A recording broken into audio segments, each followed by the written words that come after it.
I always defend the family. We had Steph Curry's wife said a couple things, and we always sit here and we go, I cannot believe a family member talked about Steph Curry and Tom Brady. First of all, the athlete in the family is generally the center point of the family. They're the big earner. They're talked about. Your friends come up to you and go, hey, I watched your brother Rashad the other day play. So to not allow family members to talk about star athlete relatives is unrealistic. If my son was Tom Brady, I don't get 3 times a year to talk about my son to TMZ.com or your husband's Steph Curry. I don't get a minute. I mean, they already overshadow you. So I tend to defend family members who love these great athletes who are the center point of a family and get a right to say something. They got a right, but sometimes they can go too far. Listen, I can remember years ago, I had a big party at my home in Kansas City. A lot of my bosses there. My mother was in town. There was some BS going on with me on the job. My mother pulled one of my bosses over to the side and because my mother, she don't care. She will go at you. She's going out like, Mama, what are you doing? You can't do that.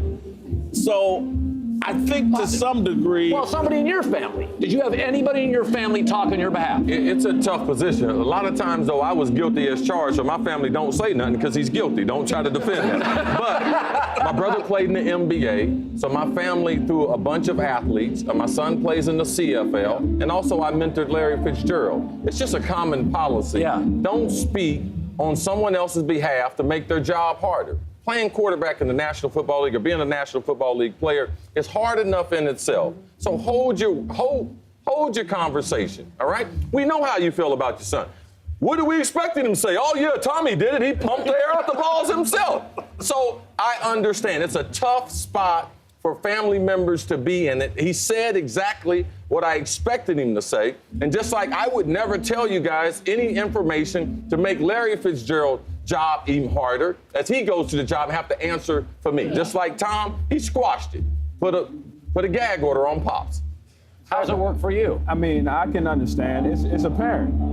I mean, I can look at my mom. Anybody that would talk to my mother about her son that is hazing him, listen, she's going to give you a mouthful. That's my mom. She has my back. She has my best interest. Now, obviously, if family get involved, it can get sticky to the public eye. But the player, you know, I don't think it creates, especially for somebody like Tom Brady, it's not going to create a distraction. And asking him to silence, you know, his dad for a moment so he can continue to focus and finish up this year trying to fight for a Super Bowl. There was one more point that I thought was really important what Tom said. And this is something I never experienced. And for anyone out there who has a dad, I didn't have a dad in my life. When he said, this man has been my best friend my whole life, I had to draw back. I was like, wow, that's a pretty powerful thing.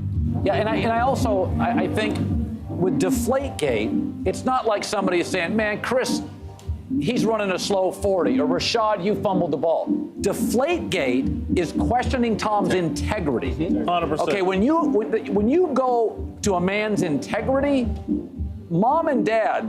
Well, it's the dad's last name. His son carries the name, so it's like you're attacking me as well. There's an old saying about moms: the most dangerous place in the world is the spot between a mother and her children, right? And so dads, when the dad was the best friend of the athlete's son, I think it's similar. Rashad, I want to put you in a little bit of a tough spot.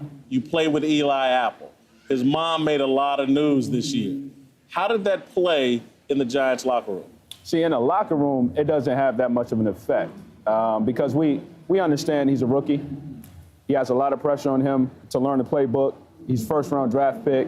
He's coming in fighting for a spot. He has to carry a lot. And so we have his back. We understand that his family members are doing their job. You know, they have a say. Learning process for them, too. Right. Absolutely. Everybody's trying to learn. And it's in New York out of everywhere, so it's a media frenzy. But I think, honestly, him coming in as a rookie, high draft pick, I think he handled it the right way, and we had his back throughout the whole entire season. But it can affect you if you do not have the right leadership around you.